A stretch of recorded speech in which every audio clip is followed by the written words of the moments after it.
East MCD कई लोगों की प्रॉपर्टी को कर चुका है डीसील। मेयर ने कहा लगातार हमारे पास आ रहे हैं एप्लीकेशंस।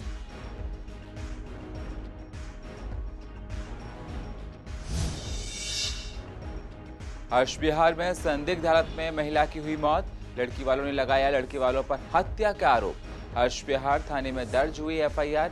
पुलिस मामले की जांच में जुटी।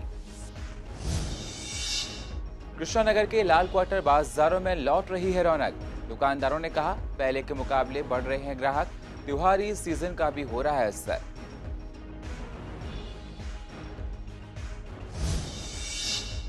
झिलमिल में लगातार बढ़ रही हैं चोरी की वारदातें। समुदाय भवन के पास से गायब हुई होंडा सिटी कार। पीड़ित ने इलाके में पार्किंग न होने की बात को कहा। पुलिस जांच में जुटी।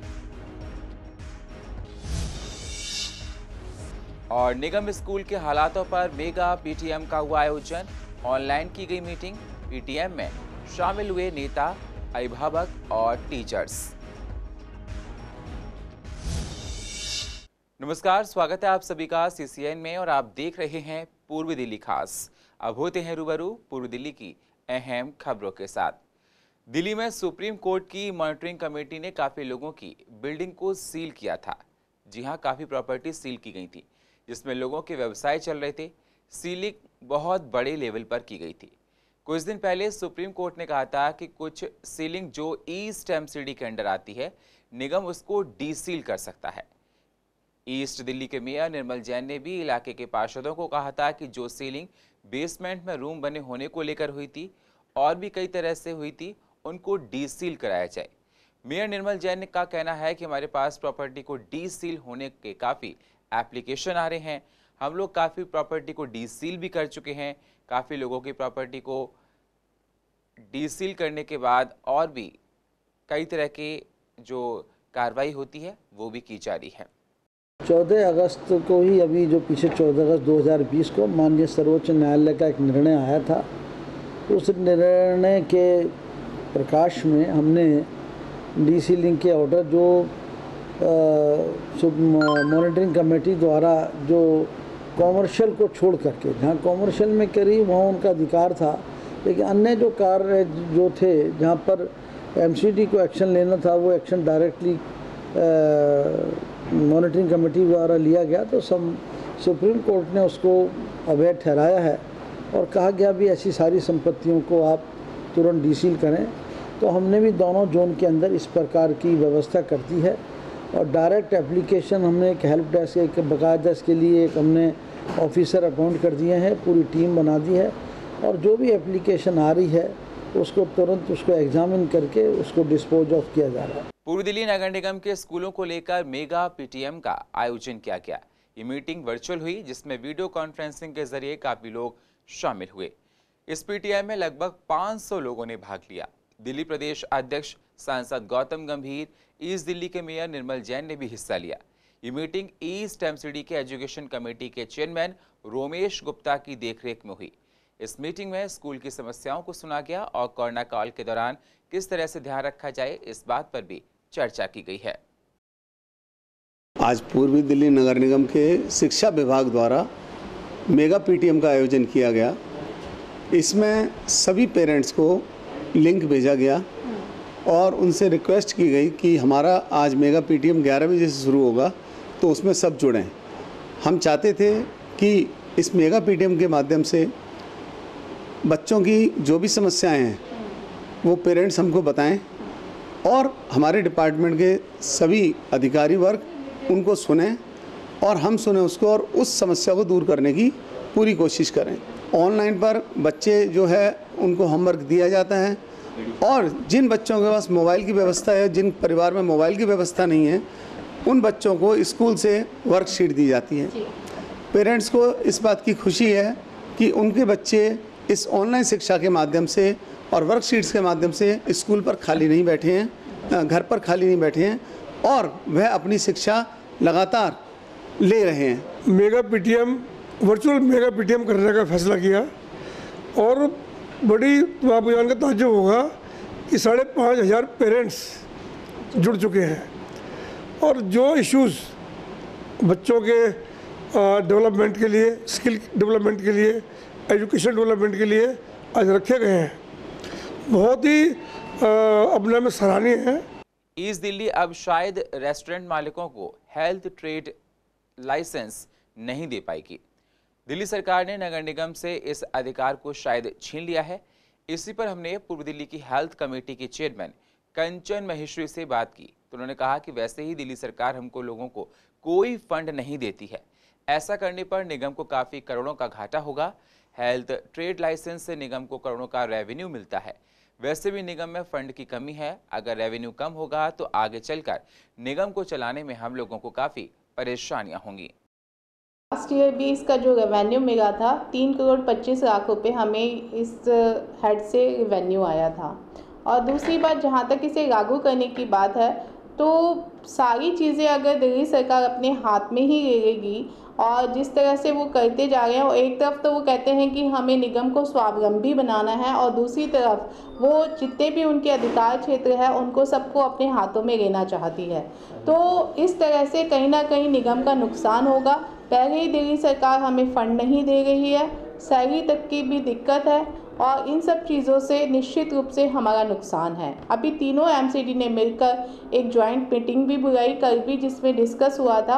अभी इस पे पूरा डिस्कशन चल रहा है। अभी पूरे जितने भी हमारे लॉज हैं उन पे भी हम लोग इसमें देख रहे हैं कि किस ढंग से इसमें बीच का रास्ता निकाला जा सकता है। पूर्व दिल्ली के हर्ष विहार के सबोली गांव में 26 साल की एक महिला की हत्या का सनसनीखेज मामला सामने आया है।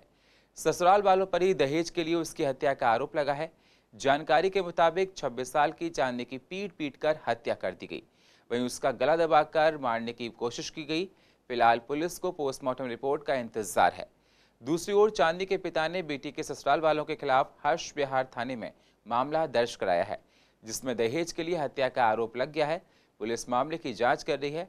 मृतका के पिता वीर सिंह ने बताया कि 1 साल पहले उन्होंने अपनी बेटी की शादी सबोली गांव निवासी टीनू के साथ की थी। शादी के बाद से ससुराल वालों की ओर से दहेज में कार की मांग की जा रही थी और नहीं देने की वजह से उसे प्रताड़ित किया जाता था। उन्होंने आरोप लगाया कि बुधवार को दोपहर को उसके पति, देवर, ननंद, सास ने मिलकर पहले बेरहमी से पिटाई की, फिर कथित रूप से गला दबाकर उसकी हत्या कर दी। घटना की जानकारी उन्हें रिश्तेदारों के लोगों की ओर से दी गई। ससुराल वालों ने स्वामी दयानंद अस्पताल में लड़की को छोड़कर चले गए थे। परिवार वालों का कहना है कि हम लोगों को इंसाफ चाहिए। हम वहाँ पे पहुँचे हॉस्पिटल तो उसके घर वाले, उसका हस्बैंड, मेरी सिस्टर का हस्बैंड, उसका देवर, उसकी नंद और उसके ससुर वहाँ पे उसे मरी हालत में छोड़ के गए थे। गला दबा के उसकी मौत की गई थी। उसके ससुराल वाले हॉस्पिटल में छोड़ के चले गए थे, उसे फेंक के ऐसी। वो लेके आए थे उसको और जब हमें बुलाया गया तो वहाँ पे वो मरी हुई थी, डेड थी बिल्कुल। और जैसे ही वहाँ पे उन्होंने डॉक्टर ने बोला कि इसकी एमएलसी वगैरह होगी या फिर उसका जांच होगा, तो वो सारे भाग गए थे वहाँ से। हम ये चाहते हैं हमें इंसाफ मिले। स्टार्टिंग से लेके एंड तक मांग थी, स्टार्टिंग से लेके एंड तक गाड़ी चाहिए। इनफैक्ट हमने 25 लाख रुपए शादी में लगा दिए थे, उसके बाद भी और चाहिए। टॉर्चर किया जाता था बहन को एनी टाइम और बहुत ही ज़्यादा परेशान थी। एंड ऑफ द टाइम ये नहीं पता था कि उनके साथ ऐसा हो जाएगा। सारे परिवार ने उसका गला घोट के मारा है। समझे, मैं जाती थी, मेरे को मिलने नहीं देते थे बिल्कुल भी, आगे पीछे डोलते रहते थे। सब जने मेरे को 2 बात भी नहीं कहने देते थे, इसको डरा के रखते थे। मंदे डांटती रहती, मारती रहती, हाथ चलाती रहती। मेरी बेटी चुप, उसके पापा बहुत बीमार रहते थे, वो कुछ नहीं कहते थे। ससुराल वालों की कुछ मांग भी रहती थी क्या कभी? सिर्फ 1000 मांगे उन्होंने। पूर्व दिल्ली के झिलमिल में चोरियों की घटनाएं लगातार बढ़ती जा रही हैं। होंडा सिटी कार की चोरी हो गई है। झिलमिल के सी ब्लॉक में होंडा सिटी कार की चोरी हुई है। पीड़ित का कहना है कि इलाके में पार्किंग की बहुत समस्या है। समुदाय भवन के बाहर रात 12 बजे गाड़ी खड़ी की गई थी और सुबह नहीं मिली। इस पूरे मामले को विवेक विहार थाने में दर्ज करा दिया गया है। पीड़ित परिवार पुलिस की कार्रवाई से खुश नहीं दिखाई दे रहे हैं। पीड़ितों का कहना है कि पहले भी इलाके में गाड़ियों की चोरी हो जाया करती थी। कई बार गाड़ी से बैटरी चोरी हो जाती है, सुबह पता पड़ता है कि गाड़ी की चोरी हो गई। पुलिस का कहना है कि अगर 28 दिन में मामले की तस्वीर ठीक नहीं होती, ऐसा पीड़ित परिवार ने बताया है, तो आपको कोर्ट जाना पड़ेगा। गाड़ी होंडा सिटी थी। कल उस दिन रात में आए थे, परसों रात को मेरे हस्बैंड आए थे तो गाड़ी पार्क की थी उन्होंने वहाँ पर। मॉर्निंग में जब हम जाने लगी वो तो देखा गाड़ी नहीं थी वहाँ पर, गायब थी वहाँ से। चोरी हो चुकी है बाहर, समुदाय भवन के बाहर ही लगाई थी। ये झिलमिल कॉलोनी का एरिया है। पुलिस कहती है कि 28 दिन तक आप वेट करिए, अगर मिल जाती है गाड़ी तो ठीक है, नहीं तो फिर बाद में कोर्ट से आपको नो ट्रेसिंग का मिल जाएगा। इवन घर के अंदर भी कभी भी कोई भी यहाँ के लॉक ना हो अगर तो घुस जाते हैं, चोरी हो जाती है। तो पूरी तरह से ये इलाका इनसिक्योर है, बिकॉज पार्किंग की यहाँ समस्या रहती है तो बाहर ही खड़ी करते हैं गाड़ी। तो ऑन रोड ही गाड़ी खड़ी हुई थी? ऑन रोड ही करते हैं, हमेशा करते हैं, 5 साल से गाड़ी खड़ी हो रही है, ऐसा कुछ नहीं था। हाँ, ऑल्टो जो पहले थी इससे पहले गाड़ी, उसमें तो वो यहाँ खड़ी करते, यहाँ स्पेस था, यहाँ खड़ी करते थे। तो यहाँ से उसमें से बैटरी बहुत बार चोरी हुई है, ECM भी चोरी हुआ है, उसमें तो काफ़ी होता रहता था। पूर्व दिल्ली में त्योहारी सीजन पर दुकानों पर ग्राहक देखने को मिल रहे हैं। लाल क्वार्टर मार्केट के दुकानदारों का कहना है कि पहले के मुकाबले अब दुकान पर ग्राहक आ रहे हैं। लॉकडाउन होने से दुकानदारी ठप हो गई थी, लेकिन त्योहारी सीजन होने की वजह से और शादियों के चलते दुकानों पर ग्राहक आने लगे हैं। कोरोना से बचने के लिए सभी गाइडलाइंस का भी पालन किया जा रहा है। भैया उस तरीके से नहीं आ रहा जैसा पिछले साल था, उसके कंपैरिजन जो है बस 20-25% काम रह गया है। दुकान पे फर्क पड़ा है, खर्चे बढ़ गए हैं और जो है खर्चे निकालने मुश्किल हो गए। ऐसा 15-20 दिन से काफ़ी फ़र्क आया है। कस्टमर अब मार्केट में आना शुरू हो गया है। थोड़ा प्रिकॉशन वो लेता है कि सैनिटाइज वगैरह करते हैं हम उनको, कोई दिक्कत वाली बात नहीं। अब काफ़ी फ़र्क है, काफ़ी इम्प्रूवमेंट है। फ़र्क पड़ा है कस्टमर का, पहले से कस्टमर स्टार्ट हो गया है। बिल्कुल कस्टमर निकल रहा है। पिछले लास्ट 15 डेज से कस्टमर काफ़ी मार्केट में आ रहा है और चहल पहल चल रही है। सेल भी काफ़ी इम्प्रूव हुई है पहले से लॉकडाउन के अकॉर्डिंगली। हाँ, दीपावली का इम्पैक्ट पूरा आ रहा है, फेस्टिवल सीजन भी आ रहा है थोड़ा सा, ठीक है ना। मेरी सीजन भी नियर बाय है अपना। त्योहारों का क्या है जी, त्योहारों का फ़र्क तो पड़ ही रहा है, लेकिन मैंने एक अब जज्बा देख रहा हूँ। हमने अंग्रेजों से लड़ करके देश को जीता था, अब लोग कोरोना से लड़ करके अब देश को आगे बढ़ा रहे हैं। अब एक जज्बा आ रहा है कि मेरे को कुछ भी बाजार से लेके आना है, चाहे 200 रुपये की लानी है, चाहे 500 रुपये की चीज़ लानी है, हमें लानी है। जो हमारे आदरणीय प्रधानमंत्री मोदी जी का विज़न है कि हमारी अर्थव्यवस्था को सुदृढ़ करना है, तो हर आदमी के अंदर एक जज्बा आ रहा है कि मुझे बाजार में जाना है, चाहे 1000 रुपये की शॉपिंग करके आऊँ, लेकिन आऊँगा। नहीं, हम शॉपिंग के लिए आए हैं क्योंकि घर में शादी है, लेकिन कोरोना का डर कई लोगों में देखा नहीं है, लेकिन ज़्यादातर है। अगर हम फेस मास्क लगा के जा रहे हैं या सैनिटाइजर यूज़ कर रहे हैं तो काफ़ी बच सकते हैं। लेकिन एक ये समस्या है, आखिर बैठे भी कब तक, कभी तो निकलना पड़ेगा ना। अब घर में कोई ओकेजन है, कुछ तो निकलना तो पड़ेगा। आलू के रेट्स लगातार 7वें आसमान पर हैं। आलू हर सब्जी में इस्तेमाल होता है। हमारे रिपोर्टर कुणाल शर्मा ने गाजीपुर मंडी में जाकर व्यापारियों से बात की। मंडी के व्यापारियों ने बताया कि आलू मंडी में थोक में 35 रुपए किलो है और ये बाजारों में जाकर 50 रुपए हो जाता है। नवरात्र के दिनों में आलू के रेट्स और भी ज़्यादा होते हैं, क्योंकि नवरात्र में आलू की डिमांड बढ़ जाती है। नवंबर में नई फसल आने पर रेट्स कम होंगे। धनिया का भी दाम मंडी में 300 रुपए के करीब है। इस समय धनिया का फसल उत्तर भारत में नहीं हो रहा है, साउथ से आ रहा है, बेंगलोर से आ रहा है, और उसका किराया ही समझिए कि भाई यार 70 रुपये किलो लमसम किराया लग जा रहा है, इसलिए धनिया का रेट ज़्यादा हो रहा है। जब तक अब नया आलू नहीं आएगा नवंबर में, तब तक रेट में इजाफा ही होता रहेगा, क्योंकि ऐसे नवरात्रि में लोग फलाहाल करते हैं आलू का, तो रेट बढ़ना स्वाभाविक है। हर साल बढ़ती है, इस साल भी हो सकता है कि बढ़े। अभी तो देखिए जो भी आलू आ रहा है सारे यूपी से आ रहा है। अभी तो समझिए होलसेल में 25 रुपये चल रहा है, लेकिन हो सकता है कि 30 रुपये, 32 रुपये, 35 रुपये तक भी नवरात्रि में हो सकता है। धनिया 300 रुपये किलो लगभग बिक रहा है। ये बेंगलोर से आता है बाई एयर। 75 रुपीज़ पर केजी इसका किराया है। अभी इस चक्कर में भी महंगा है, और आसपास लोकल अभी चल नहीं रहा, सब फसलें ख़राब हो चुकी हैं, इस चक्कर में महंगा है। जब यहाँ पर चालू हो जाएगा तो सस्ता हो जाएगा। आलू 30-32 रुपये किलो भी बिक रहे हैं यहाँ पे, और आलू अभी सस्ता नहीं होगा। वजह है कि आलू जो पहले नई फसल अभी है नहीं, जो स्टोरों में पड़ा था वो भी माल कम लगभग निपट ही गया है। नवंबर में पंजाब का सीजन चलेगा, नया आलू आएगा, तब जाके कहीं रेट गिरेंगे। आलू भैया टेम्परेचर पे से हो रहा है, जो स्टोर का आलू आ रहा है वही आलू आ रहा है बाज़ार में, और आलू है नहीं। और नए आलू कम से कम 1 नवंबर के बाद में आएगा, उससे पहले आलू के रेट बढ़ेंगे ही। और ये मौसम का भी बहुत फ़र्क पड़ रहा है, और लेने वाला भी महंगाई तो बढ़ ही रही है। कोरोना के चक्कर में महंगाई बढ़ रही है। कोविड-19 महामारी के बीच राष्ट्रीय राजधानी दिल्ली के तमाम रेस्टोरेंट्स को बड़ी राहत देते हुए दिल्ली सरकार ने बुधवार को कहा था कि अब वे 24 घंटे खुले रह सकते हैं और इसके लिए पर्यटन लाइसेंस की आवश्यकता नहीं है।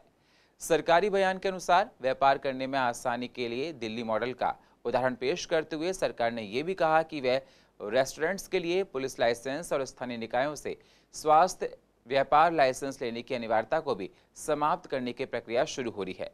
रेस्टोरेंट्स मालिक का कहना है कि पुलिस की तरफ से सुरक्षा की सुविधा और दी जाए। साथ ही साथ बहुत से लोगों ने यह भी कहा कि जब दिन में ग्राहक नहीं आते हैं तो रात को कहां से आएंगे। अब 24 घंटे रेस्टोरेंट खोलने का पर्पज़ क्या है यार? जब दिन में काम नहीं है तो रात में कैसे होगा? आप समझदार हैं, 24 घंटे खुलने का मतलब है रात को जो गलत आदमी होते हैं वो रेस्टोरेंट में आएंगे। उन्होंने कहा कि एमसीडी का लाइसेंस नहीं चाहिए। एमसीडी भी एक संस्था है, तो एमसीडी भी एक सरकार है, उनको अधिकार है, लाइसेंस तो उनका होना चाहिए। उन्होंने कहा दिल्ली पुलिस के लाइसेंस की ज़रूरत नहीं है। ये कैसे हो सकता है? दिल्ली पुलिस दिल्ली को कानून व्यवस्था देती है, दिल्ली पुलिस का अधिकार बनता है कि उसको लाइसेंस चाहिए। और इसके साथ साथ उनको और भी ध्यान रखना चाहिए, सिक्योरिटी का ध्यान रखना चाहिए, और भी चीज़ें हैं उनका भी ध्यान रखना चाहिए। 24 घंटा खुलने की तो बात कही है, बहुत अच्छी बात है, लेकिन रेस्टोरेंट तो वैसे 24 घंटा खुलते ही नहीं है, उनका ज़्यादा 12 घंटे का ही समय होता है। उसके बाद भी उन्होंने ऐसे सोचा है तो काफ़ी अच्छी बात है, लेकिन साथ ही साथ सिक्योरिटी का भी विशेष ध्यान रखना चाहिए। सभी का अपना माइंड सेट होता है कि 12 घंटे का ही बढ़िया रहता है, लेकिन उन्होंने सोचा है 24 घंटे के लिए, तो उससे कुछ ज़्यादा बेनिफिट होने वाला नहीं है। लेकिन आशंका ज़रूर रहेगी, अगर 24 घंटे रेस्टोरेंट खोलेंगे तो क्राइम होने की भी रहेगी और दिक्कतें भी रहेंगी। इसके साथ साथ उनको विशेष सिक्योरिटी का ध्यान रखना पड़ेगा। दिल्ली सरकार ने हाई सिक्योरिटी नंबर प्लेट्स पर रोक लगा दी है। इस पर डीलर्स ने खुशी जाहिर की है। डीलर्स का कहना है कि वैसे भी लोगों को काफ़ी परेशानियां हो रही थीं।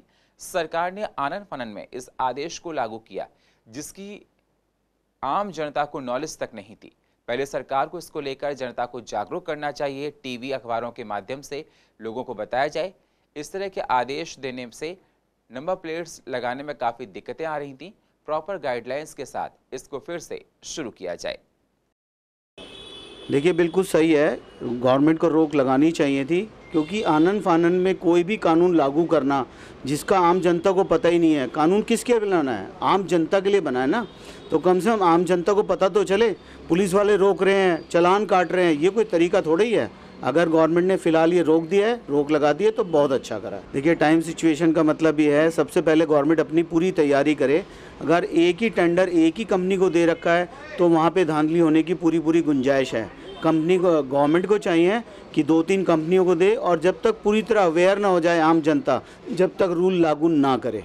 हाँ, ये बिल्कुल सही है। जब इन्होंने सरकार ने पहले इन्होंने लास्ट टिल डेट दी थी 30 सितंबर, फिर उसके बाद इन्होंने दे दी 31 अक्टूबर, और टेंडर था एक ही बंदे के पास, रॉयल कोई कंपनी थी, उनके पास टेंडर था ये। उसके बाद वो पूरा कर नहीं पा रहे थे, और जब बाहर गाड़ियाँ निकलती थी, लोग पुलिस वाले पकड़ते थे कि हाँ भाई सिक्योरिटी प्लेट नहीं है, ना स्टिकर लगा हुआ है, बाहर पा नहीं रहे थे वो, तो इस वजह से उन्होंने रोक लगाई है। बिल्कुल सही दिया गया, और उन्होंने बोला है जब तक ये 3 या 4 कंपनियों को टेंडर नहीं दिया जाएगा, उससे पहले ये चालू नहीं हो। नहीं, जब तक अब ये पूरा टेंडर 3-4 कंपनियों को दिया जाएगा, उसके बाद ये चालू होना चाहिए, उससे पहले नहीं, क्योंकि बंदे बहुत ज़्यादा वैसे परेशान हो रहे थे कि कहाँ से लगेगा। कुछ गाइडलाइंस नहीं आई थी, कभी कहते थे कि ट्रांसपोर्ट डिपार्टमेंट से लगेगा, कभी कहते थे आप कंपनी जाइए वहाँ से लगेगा, पर ये पूरा जब तक ये शो नहीं करेंगे कहाँ से क्या चीज़ लगेगी, उससे पहले इनको नहीं करना चाहिए। सर, ये रोक लगा के इन्होंने ठीक किया है, क्योंकि इनके पुख्ता प्रबंध जो थे वो नहीं थे। तो इन्होंने पहले बोला कि स्टिकर लगाए जाएंगे हाई सिक्योरिटी नंबर प्लेट के साथ।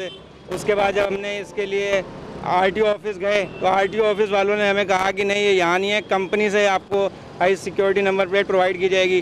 कंपनी गए तो उन्होंने हमें कहा कि आरसी पे आपकी अपडेट नहीं है, वहाँ जाइए। तो एक काफ़ी इन्होंने इधर से उधर धक्के खिलवाए। तो जब तक इनके पुख्ता प्रबंध नहीं है, तब तक इसे बंदी होना चाहिए। दिल्ली विश्वविद्यालय ने अपने ओपन बुक एग्जाम का रिजल्ट घोषित कर दिया है। अक्टूबर के फर्स्ट वीक में रिजल्ट आना शुरू हो गया है। डीयू ने कहा कि किसी भी छात्र को रिजल्ट में लेकर कोई परेशानी है तो 2 दिन के अंदर, वो 10 दिन के अंदर ऑनलाइन जाकर फॉर्म भर के अपने लिए फिर से रीचेकिंग के लिए अप्लाई कर सकता है। हर तरह की समस्या का समाधान किया जाएगा। डीयू की एग्जामिनेशन ब्रांच ने कहा है कि अंडर ग्रेजुएट और पोस्ट ग्रेजुएट के फाइनल ईयर के स्टूडेंट की रिजल्ट में अगर कोई गड़बड़ी है तो वे 10 दिन के अंदर अपना फॉर्म जमा करा सकते हैं। फॉर्म रिजल्ट आने के 10 दिन के अंदर ही जमा कराना होगा और 20 दिन के बाद सुधार के साथ नया रिजल्ट जारी किया जाएगा। हमारे जो एग्ज़ाम में या हमारे जो रिजल्ट में जो गलतियां रही हैं या हमने कोई एग्ज़ाम अटेंड नहीं करा है, तो उसके लिए हमारे को दोबारा से मौका दिया गया है दिल्ली विश्वविद्यालय द्वारा। उसमें ये कहा गया है कि अगर आपके रिजल्ट में जैसे कुछ मार्क्स कम है तो आप उसके लिए दोबारा कर फॉर्म भर के अप्लाई कर सकते हो। विश्वविद्यालय ने हमारे लिए एक अच्छा निर्णय लिया है कि हमारा ओपन बुक एग्ज़ाम जो अगर हमें दिक्कत हुई है या हमारे दे नहीं पाए हैं या हमें नंबर एग्ज़ाम में कम आए हैं तो हम उसको दोबारा री दे सकते हैं। तो हमारे को उसकी प्रोसेस के लिए दिल्ली विश्वविद्यालय को रिजल्ट के तुरंत बाद 10 दिन के अंदर एक फॉर्म देना होगा, जो कि दिल्ली विश्वविद्यालय ने जारी कर दिया है। साथ ही वो भर के हम दोबारा एग्ज़ाम दे सकते हैं। दिल्ली विश्वविद्यालय हमारे मार्क्स को अपडेट करने की भी कोशिश करेंगे। मेरा रिजल्ट तो बहुत अच्छा है, लेकिन मेरी दोस्त फेल हो गई, पर ड्यू ने उसको 10 दिन के अंदर दोबारा फॉर्म भरने के लिए बोला है, वो दोबारा एग्ज़ाम दे सकती है अब। और पूर्व दिल्ली की अधिक जानकारी के लिए आप YouTube पर जाकर CCN को सब्सक्राइब करें और फ्रेश अपडेट लेते रहें। और फिलहाल पूर्व दिल्ली खास में इतना ही। बाकी खबरों के लिए आप बने रहिए CCN के साथ। तब तक के लिए नमस्कार।